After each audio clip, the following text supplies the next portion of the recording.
તો ગુજરાતમાં ઠંડીનો ચમકારો જોવા મળ્યો છે। અમદાવાદ સહિત રાજ્યભરમાં ઠંડીનો ચમકારો છે તે જોવા મળ્યો છે। તો બીજી તરફ અમદાવાદ સહિતના શહેરોમાં પારો ગગડ્યો છે, જેમાં નલિયામાં 9.5 ડિગ્રી સેલ્સિયસ સાથે રાજ્યનું સૌથી ઠંડુગાર શહેર બન્યું છે। તો ડીસા તેમજ કેશોદમાં 12.6 ડિગ્રી સેલ્સિયસ તાપમાન નોંધાયું છે। તો ગાંધીનગરમાં પણ 15.5 ડિગ્રી સેલ્સિયસ તાપમાન નોંધાયું છે। તો વલ્લભ વિદ્યાનગરમાં 16 ડિગ્રી જેટલું તાપમાન નોંધાયું છે।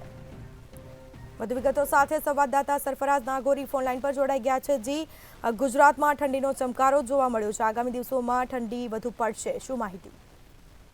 જી, નિશ્ચિતપણે આપણે જણાવી દઉં કે ગુજરાતમાં અત્યારે ઠંડીનો ચમકારો વધી રહ્યો છે। ઠંડા પવનો ફૂંકાઈ રહ્યા છે, જેને લીધે વહેલી સવારે તેમજ રાત્રિ અને સાંજના સમયે વધારે ઠંડી લોકોને અનુભવાતી હોય તેવું સ્પષ્ટ દેખાય છે।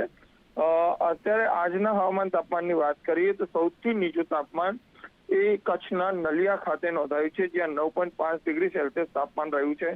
આ ઉપરાંત બનાસકાંઠાના ડીસા ખાતે 12.6 ડિગ્રી તેમજ એટલું જ તાપમાન એ જુનાગઢના કેશોદમાં પણ 12.6 ડિગ્રી સેલ્સિયસ જેટલું નોંધાયું છે।